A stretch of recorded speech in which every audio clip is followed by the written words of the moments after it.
I don't see balance and growth being the same. I don't know if you can be balanced and growing. I'm okay with being grateful, where you can be okay with where you are, the current achievements, the current stage of life, but I'm not done. I think growth requires too much movement and too much forward progress in order to remain balanced.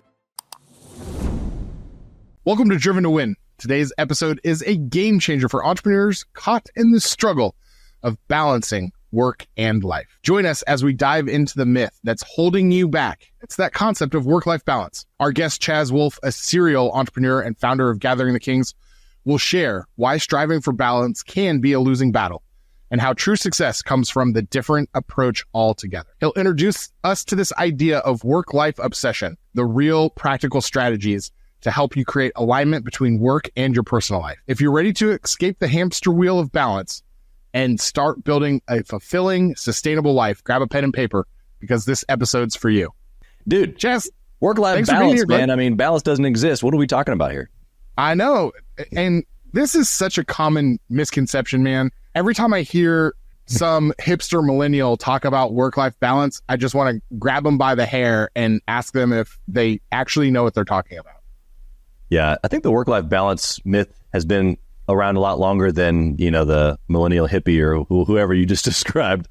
I think what people are aspiring to is peace, right? It's fulfillment. It's, like that place of, it's just a kind of a hard truth to swallow, especially as an entrepreneur, that if we want freedom, there's never really an exhale moment. And that sounds like, rest is bad and, 10x everything.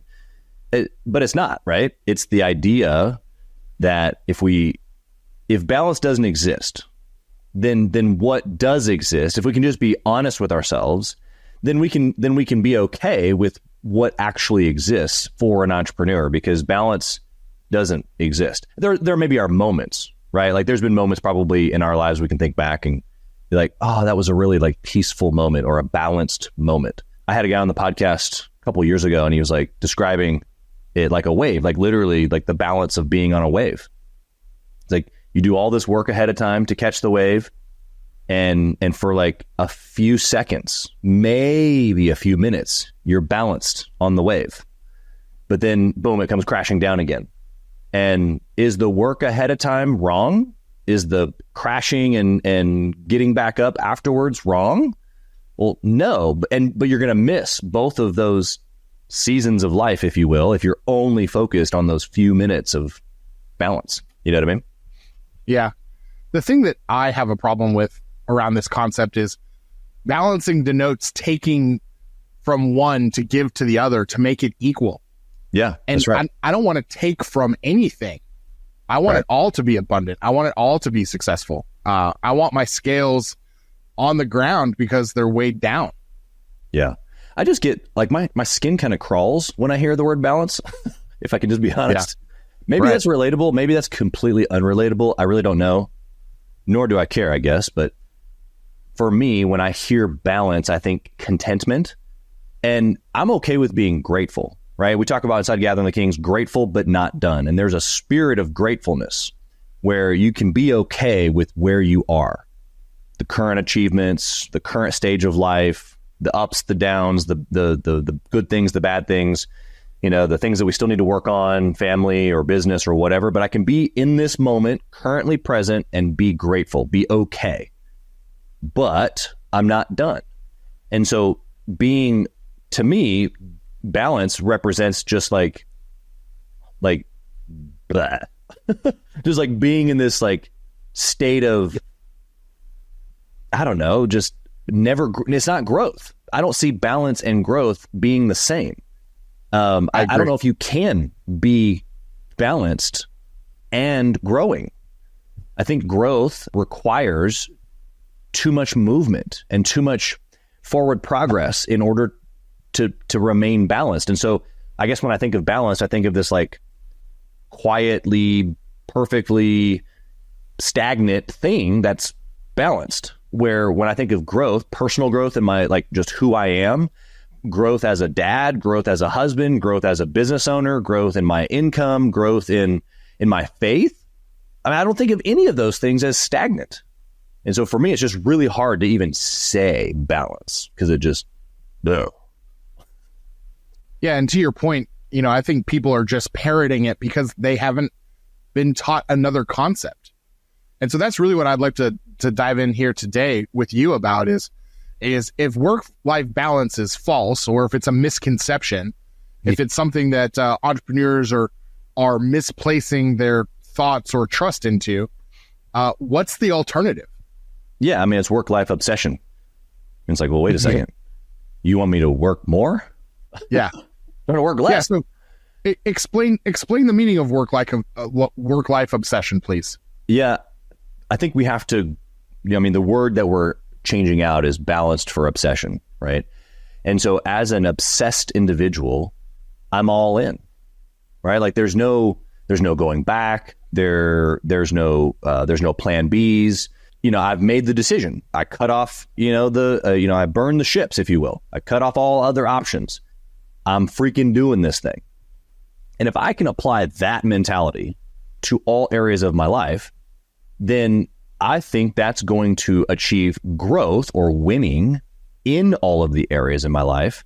And I think that's actually what we're after. I don't think we're after balance. I think we're after fulfillment. I think we're after a fulfilled life. And for me, especially as a high-performing entrepreneur, spouse, parent, son of God, someone who wants to give and serve, all these things, like I'm not going to be fulfilled unless I'm operating at the highest possible level for me.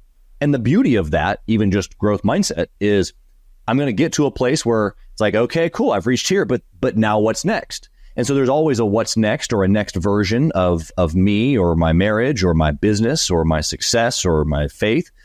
And so in all these things, it's like a constant press, which I believe requires the obsession.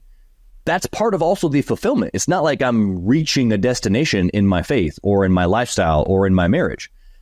My obsession is with growth or with pushing the limits and finding out who Julie and I are in our marriage, or what my family is and my children and my grandchildren that don't even exist yet, or my business and the possibilities that my businesses can create, not just for me and income wise, but for my team and for the community and all the people that impacts. And so it's like, for me, like fulfillment is like going after those things, running after those things, like reaching for those things.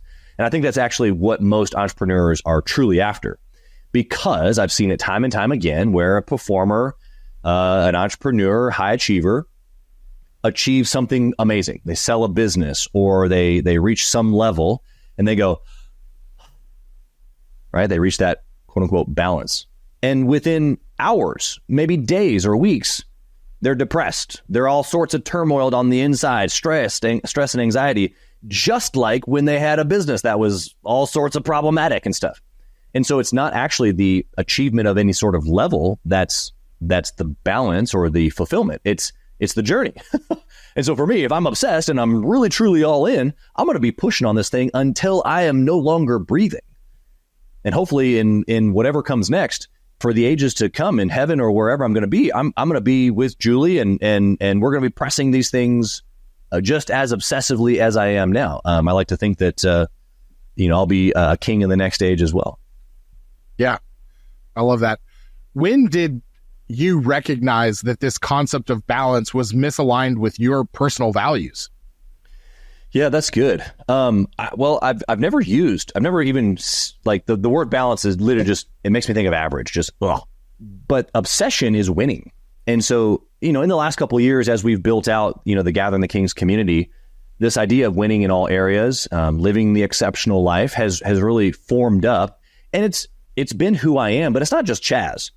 Like this is Jake, this is a Matt Kuhlhorn or a Gary Curley or plenty of our other members. It has nothing to do with Chaz. This is a message for high performers of, dude, if you're all in and you're not all in all areas, are you really successful? Okay, great. So you make $1 million a year or $10 million a year take home, or you're in the best shape of your life. But if you have a sucky marriage and you have those other things, I don't want what you have. Or if you have a great marriage, but you can't can't provide financially because your business is in turmoil. I don't want what you have. So to me, really defining down what am I obsessed with? And so for us, we talk about this definite chief aim that Gathering the Kings has as a community, which is to win in all areas, to live the exceptional life. And if I'm obsessed with winning in all areas and being average or, being balanced isn't even in my vocabulary, and it makes my skin crawl. And on top of that, I'm in a room of other people that also feel that way. Can you imagine the energy and the focus and just the pressurized, brainwashing of winning? You're in a room of winners. You're either going to be pushed out. It's not like every member that's been part of Gathering the Kings is obsessed with winning. Well, guess what? They don't last very long, because the room of winners creates an environment of really all in winning. And you're either going to figure it out how to press and win in all areas or not. And that's just something special. Of course, special to Gathering the Kings, but I think that it's inside of each one of us. It's just whether we look that man or that woman in the mirror and decide to become that person. You know what I mean? Yeah. No, I think that's good. So we've got this concept of work-life obsession, and I love it. I'm on board with you. But let's bring this concept down to the tarmac. Let's talk tactics. For the listener who's like, yeah, but Chaz, you don't understand. I don't have enough time, or you don't understand my situation. What are some of the dangers of an entrepreneur or business owner trying to go out and achieve this concept of balance? Yeah, I'm going to use an example that I've used with salespeople and entrepreneurs for a long, long time. Everybody understands the feast or famine, phrase. And, I know your dad was in sales, and I've trained thousands of salespeople, so they get this. Entrepreneurs get this as well. We eat what we kill, right? In essence.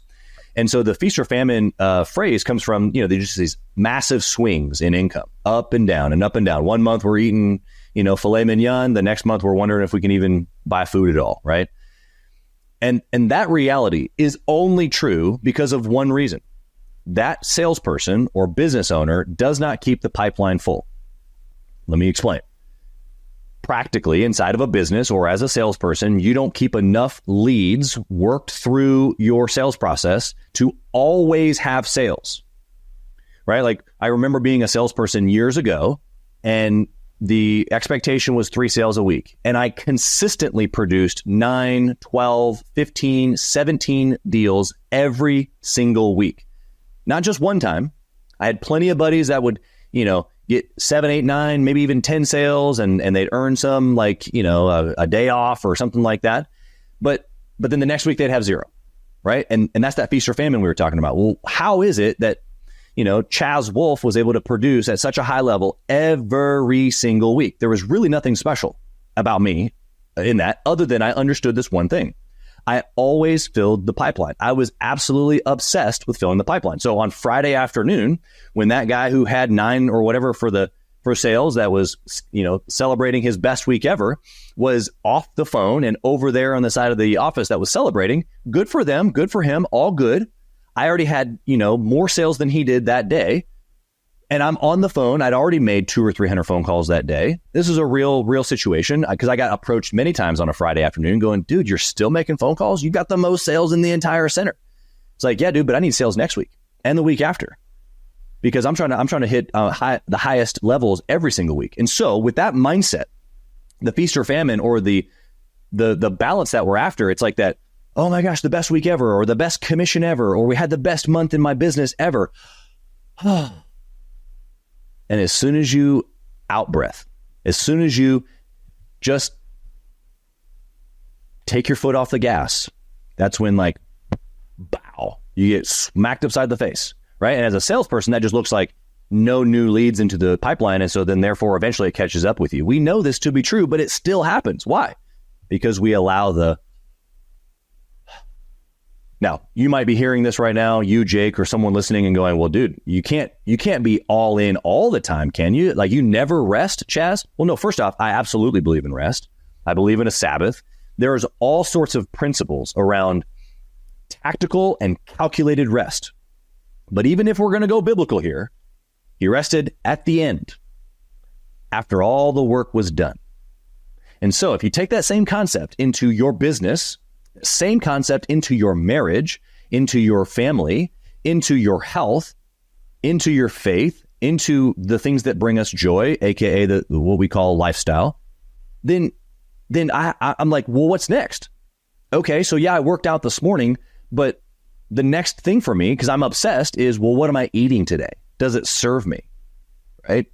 Did I send my morning text message to Julie affirming her for something wonderful that she did yesterday for us or for the kids, or just something beautiful about her, right? Because I'm obsessed with building that relationship. So how does that practically look? It's taking that mindset of, quote unquote, constantly filling the pipeline, never taking an out breath, calculating my rest. And so that way on Saturdays, or when I have a moment to be done this afternoon and I walk downstairs and I have my normal routine with the kids, like that's all calculated and it's on purpose. And it was on at the specific time.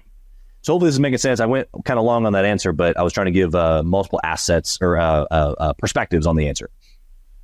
Yeah, no, I appreciate that.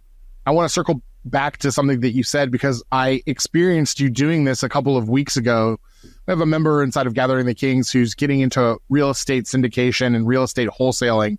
And you had some tender fatherly advice for him. You remember the conversation I'm talking about? Oh, yeah. Yeah. So tell me a little bit about that. Tell me a little bit about that advice, because it's around this same concept of the out breath.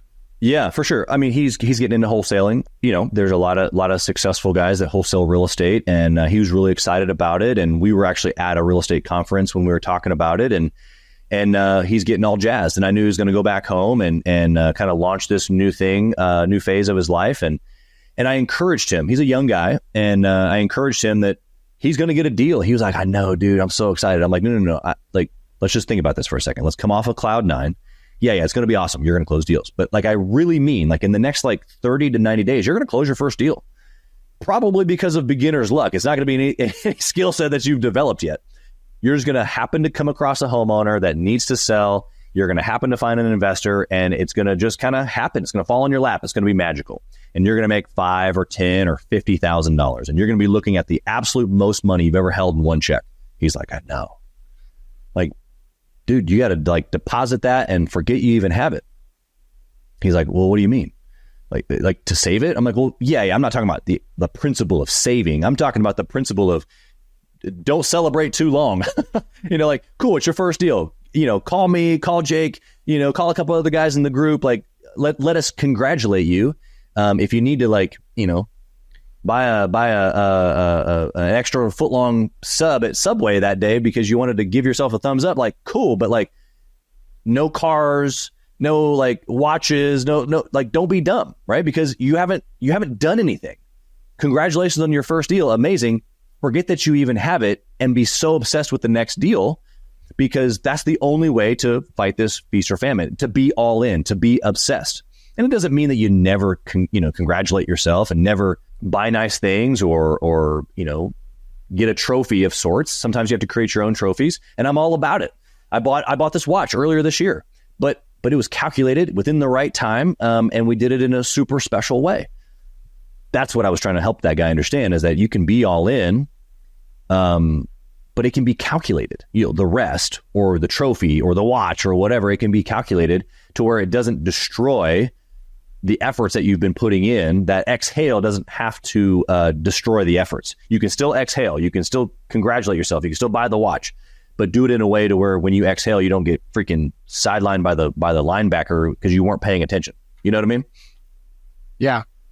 No, I think that's great. Yeah, but the thing I appreciate about you is that you're willing to say these things to people, right?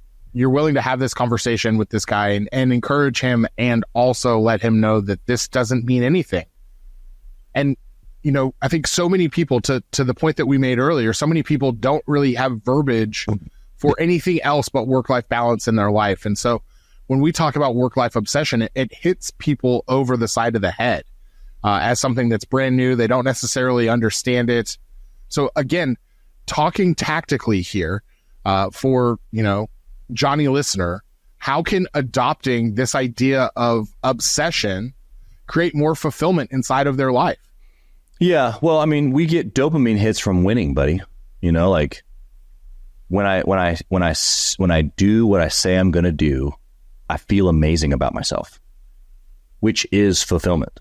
Right. And so it doesn't matter if you wake up at 4:30 in the mornings and work out. It doesn't matter if your journey right now is in the process of losing a lot of weight. Like, I mean, for anybody that knows you, they know that you're in the process of losing a lot of weight. That's not Chaz's journey currently in health.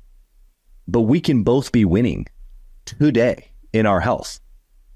And when you have that perspective, obsession doesn't mean perfection, right? Obsession doesn't mean comparing yourself to Chaz or to Jake, because you know, Jake's leadership ability and ability to organize himself is like he's from Mars or something.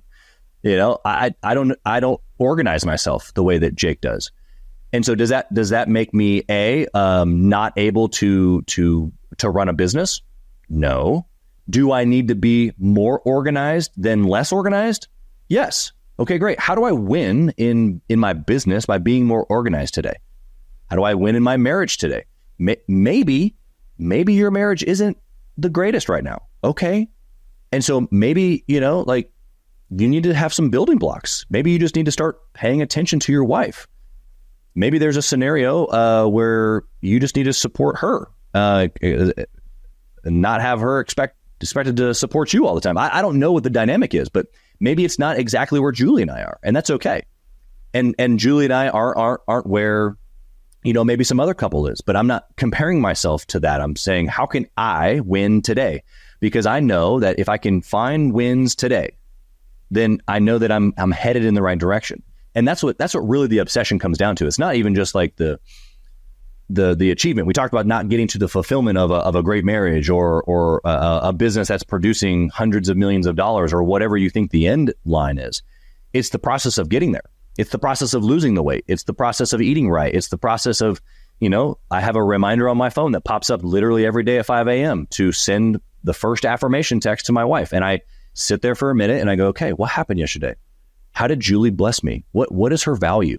What did she do yesterday or maybe the last couple of days that I can affirm her in? Maybe it's just because she's just incredibly beautiful and I want her to know that I am so thankful to have her as my wife. Whatever it is, that happens every single day at 5 a.m. Not because I was a perfect dude, but because I learned that tactic of winning, and I consider that winning now. It's like, okay, there's my text message reminder. I sit for a couple minutes. I decide what I'm going to send her. She's passed out asleep, has no idea that I send the text message to her until a couple of hours later when she wakes up. But that's winning. Yeah, that's great. You've talked about how you have optimized different tools to make sure that you're winning. And an argument that I hear all the time is, well, that's not genuine. And that's not coming from a place of the heart. How would you counteract that statement, Chaz? Yeah. And so just to be real specific, you're saying that, you know, if I set a reminder to affirm my wife, that maybe that's not genuine. Correct. Or if I set a reminder to reach out to someone that I think is special to me or whatever, is it genuine? Yep. Well, first off, you trying to remember every day at 5 a.m. is probably not likely going to happen. Like if we're just honest, right? So first off, I'm self-aware enough to know that I need assistance. And that assistance is part of me being organized. And so when the reminder pops up, I then take the opportunity in that moment to be genuine and go, what happened yesterday? What did Julie do? Or what value did she bring the kids? Like what can I affirm her in? And that's the same thing in my workout. Like sometimes the fact that I just got up and worked out was good enough. Yeah. Sometimes it's like, no, I'm past that. I need to work out hard, or I'm in the process of gaining weight. Like, what do I need to do today? I need to complete my workout. I need to really press hard on these muscles. I need to do the right things to recover. I need to make sure I'm eating the stuff that I've said I'm going to eat. It's not about perfection, is I guess what the reality is. It's about me pressing on the next version of me constantly. And that might seem overwhelming. Somebody might be listening right now. We've had people that have joined Gathering the Kings and been like, whoa, I don't know, man. Like, this is kind of a lot. And good. If that's a lot and that doesn't work for you, bro, I understand. But that's what winning looks like. And if you're okay with not winning in a specific area, I don't think anything less of you, but running together probably isn't going to feel very good, you know? And that's really, I guess, the power of the mastermind. We're kind of, jumping over a little bit, but if I can surround myself with people that are as obsessed or more obsessed with me. I mean, we've talked about Derek a couple of times. Derek is a member of our community, and he just ran his first 100-mile ultra marathon. Dude, I cannot tell you how many times I've thought to myself, I'm going to run a triathlon or maybe an Ironman one day, but dude, I can't swim. I mean, kind of, but not really. So my thoughts around an Ironman are really like, I wonder if that could even be possible one day. Dude, I'm telling you right now, since seeing Derek cross the finish line at 2 a.m. on a 100-mile run for 20 plus hours, I believe it's possible that I can learn how to swim a couple of miles, and I can bike however 30, 40 miles, and then I can run a marathon. I've never done any of those things other than ride a bike as long as they do, but I've never done any of those things. Do I think it's possible? For sure. Do I think it's more possible after seeing Derek do it, or at least run the 100 miles? Abso-freaking-lutely. Yeah. It's inspiring being around people that are doing hard things and pressing into areas of their life that they want to grow in. And so if the listener doesn't have that in their life, my recommendation is find people. Yeah, I mean, that's the obsession, right? Like, I want to win. We're talking about practically, okay, well, what is the obsession of winning look like, or the work-life obsession? Well, it's like, I should be winning all day. Okay, cool. But like, what does that actually look like? I got to divide out my life. We divide it out into business and finance, family and marriage, health, faith, and lifestyle. And so in those 5 areas today, how am I winning? And sometimes that looks like running a 100-mile race. Sometimes that looks like just getting outside and walking, Yep. All right, Chaz. Well, you've shared how you have kind of redefined these priorities personally, but can you tell us about a pivotal moment in your life that led you to adopting this principle of obsession over balance? I'm just a winner, man. I don't know if I was actually ever after balance. I think we all have maybe a desire in our heart to have peace or fulfillment. Like I was talking about, that's the ultimate, like, what we're after, really, even though that feels maybe a little cheesy. But the obsessive nature of me / other high performers and entrepreneurs, I think it's just permission, really. I mean, I can remember reading 10X Rule for the first time, by Grant Cardone. And, I like a lot of Grant's stuff. I disagree with a lot of his stuff. But at the end of the day, I had permission, to think a little crazy when I read his stuff. I'm like, ooh, I've been thinking like this. There's other people out there that think a little crazy like me. Obviously, the sequel to that book is his obsession book, and so he and I think about obsession in a similar way. But for me, I'm trying to obsess in all areas. Napoleon Hill talks about putting everything back of a goal. And that's kind of language from 100 plus years ago when he's saying put everything back of a goal. He's saying that in order to achieve something, first off, it has to be specific and it has to be definite, but then you have to put everything else behind it. Like, there cannot be 2 loves. You have to go after this one singular thing. And so that's where I think a lot of people put, whether they mean to or not, they put the business first. And then so they're going after the business. And this is exactly what I did, right? Like, for years, probably almost a decade, I was absolutely obsessed in one area of my life, business. And sometimes that's what it takes in order to get a business launched. And there's a season of kind of building and like really going all in. But what I wasn't doing at that time is figuring out the intentional, even small ways to also be obsessed with my wife or my family or my health, because all of those things, I just said, you know what? I consciously or maybe subconsciously, because at different stages of my life, I like purposely said, well, I don't have time to work out. That was a very conscious choice. I wasn't really consciously saying I want to not be intentional with my wife, but that just was a result of going all in on my business. Yeah, and so I guess what I'm saying is that obsessive nature isn't, like, we all have it as business owners. If you're listening to the show right now, you are an obsessive creature. I'm just giving you permission to make the goal not just obsess in your business. using that principle that Napoleon Hill talks about, putting everything back at the goal. If we'll just raise it up a little bit, like zoom out a little bit, and we make the goal the exceptional life, or living the exceptional life, or as we define the exceptional life, winning in all areas. If that's now my goal, is to win in all areas, then I now have to figure out how to obsess with the business, and obsess in my marriage, and obsess with my health, and obsess in my faith, and obsess in the joy and the things that bring us lifestyle. I have to think differently if my target is that, rather than putting my health and faith and marriage behind the goal of winning in business. Does this make sense? Yes, it is. So I think that just the opportunity that we have is really just to switch the mindset of what is the target? What is success? Success is not just money. In my opinion, it's winning in all areas, or living the exceptional life. And so if that now has become the target, I put everything back of that goal, meaning I put everything behind that. There is no other love, right? I have one singular, definite chief aim, and that is to live the exceptional life, which means for us to obsess in all these areas. And so, so why wouldn't I want to work, life, obsess? Because first off, you love your life when you're winning. If you're a high performer, right? Winning brings the emotional piece and the dopamine that we were talking about. But now I'm like figuring out what next levels look like. Julie and I have been married for almost 17 years, together 20. We have an incredible marriage. We have connection and moments and memories that are probably better than most marriages. But I am obsessed with going to the next level, and with her. You know what I mean? Like, I'm trying to just break through. What's the next thing that we can experience together? Obsession doesn't have to be work, right? Like, I think a lot of people think balance of like, just want to take a break, right?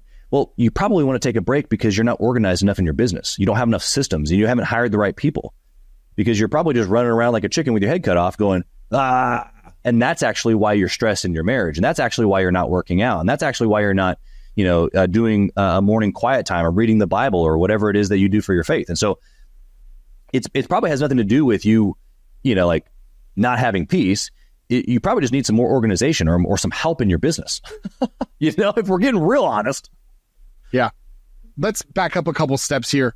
You talked about Napoleon Hill's put it behind the goal, right? And all of that's great if you have goals. But practically, what are some first steps that the entrepreneur listening can do to shift their mindset or to set those goals? Yeah. Well, I mean, we're October. Sorry, no, we're November. Jeez, I just lost some time there, or I was trying to add back time is what I was trying to do. We're November. What I was trying to say really is 2024 is almost up, right? So it's a perfect time. You should be thinking about 2025. Don't wait to January 15th to think about 2025. So it's a perfect time to be thinking about what are your goals, and I would just take those 5 dimensions that I just mentioned: business and finance. What are my goals?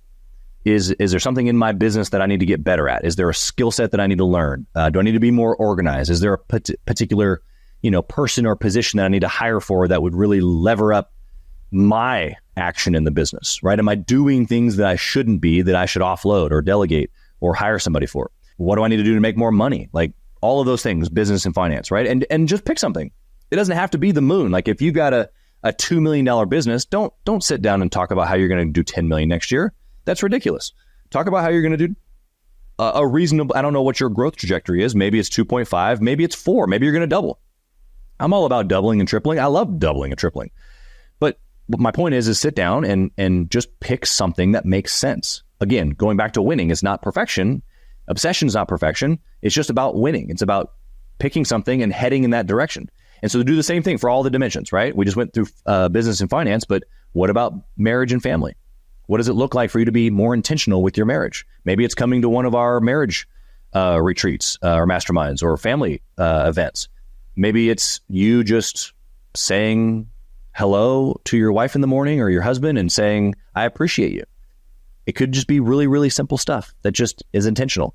What about faith? What about health? What about lifestyle? What are the things that bring you joy? Are you doing those things? And so sit down with those 5 dimensions and just figure out over the next 12 months, what's something that you could accomplish as a goal that would be winning, and then just start taking action towards it. Yeah. It's that simple. Yeah. Well, and so just the stats of New Year's resolutions, right? Like I don't know the actual stats of people who create goals, but of the people who sit down and think about goals, only 20% of them write them down. Maybe it's even less than that. It might be less than 20%, but it's 20% or less. And then of the people who stick with their goals, the people that wrote them down are the largest percentage of people. So you can think about it, you can pray about it, but unless you write it down and then have an accountability partner, join a gym, join a mastermind group. Like you need other energy or other influences around you to push you through, because there's going to be hard days. There's going to be hard months. And, I don't know what the stat is, but, it's 80-90% of people have completely abandoned their goals by like March. It doesn't even take that long. Right. Yeah. And the ones that have stuck with it have written it down. They've put people around them that can hold them accountable. They're committed and obsessed. It's good. Chaz, as we're wrapping up here, I just have one final question or a series of final questions probably is more accurate, but I'd love to get your opinion on. Right. So we're talking obsession, work-life obsession. Burnout has become a super popular buzzy word inside of corporate America and the entrepreneurial space these days as well. What advice would you give to an entrepreneur who feels kind of stuck in this cycle of burnout and they're struggling to blend all of these areas, these 5 dimensions that you've talked about together? Yeah. First off, burnout doesn't exist. You're not burnt out. You have lost your way. That's it. You no longer have clarity on why you're doing what you're doing. You're just stuck in the mundane machine of waking up, doing what you do, and going to sleep. And so because you have no purpose or no clarity on what you're doing, it no longer is meaningful to you, aka you now feel burnout. So let's just first get one thing straight, that burnout does not exist. You cannot burn out by burning the candle at both ends. It does not exist. Okay. There are people who work a lot more than you, who have accomplished a lot more than you. I can just insert one name here, Elon Musk, and he's done a lot more than all of us put together in multiple companies. How is that possible? Well, it's because he has purpose. Okay. So you have to get clarity. If you're feeling quote unquote burnt out, it's only because you aren't remembering why you're doing what you're doing. So take some time. That could be 2 minutes. It could be 20 minutes. It could be 2 hours, but you need to realign with what you're doing and why you're doing it. Unto what is a phrase I use all the time. Why am I doing this? Okay. There might be some things you need to change up in your schedule, change up in the flow of how you're doing it, why you're doing it, or unto why you're doing it. But maybe not. It probably is just a realignment with your purpose. Okay. The second thing on, the practical piece is you might be overwhelming yourself with what does winning look like, right? And so I've talked with whether it be members or other entrepreneurs, and it's just a lot. Like the business itself is a lot, right? Like you've got sales and marketing, and you've got your team members, and then you got finances, and like, oh my gosh, I don't even know how to read that P&L, and now there's budgeting, and we're thinking ahead for next year, but like there's no money in my bank account, but I've got bills that are due. Like just the business that alone is a lot. Okay. Let alone now you're talking about being obsessed with my marriage. And now I'm trying to like make sure my wife is taken care of and like super attentive to her. And oh yeah, I got to be the best dad ever. And you want me to work out, 14 times a day. And I'm supposed to like meditate and read my, like what? Just pick one thing and do that one thing. If that's get up at a certain time and do 10 push-ups, good. Start with that. Do that for a week or a month or 6 months. I don't know how long you have to do that. I worked out 3 days a week for probably close to a year, because what I was trying to build was not muscle at that time. It was the habit of going to the gym a minimum of 3 days a week. Then I went to 5. Then I went to working out hard. I didn't just work out 5 days a week. I went to the gym with some like intensity. Now I have a goal of gaining some muscle.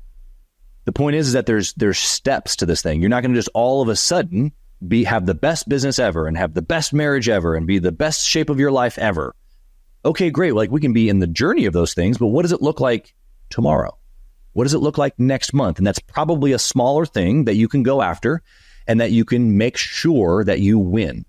because it's winning that we're after every single day, not necessarily the big end result that we've got for the goal. In fact, I don't really even control the results. Like I can set the target, I can set the goal, but I don't control that. What do I control? I control my thoughts and I control my daily actions, right? And so if I can get those two things to work together every single day, little steps to win, and I can kind of like get obsessed with like, ooh, that felt good. Let me get that little win. Let me get that little win. Now I'm going to do that. Let me get that little win.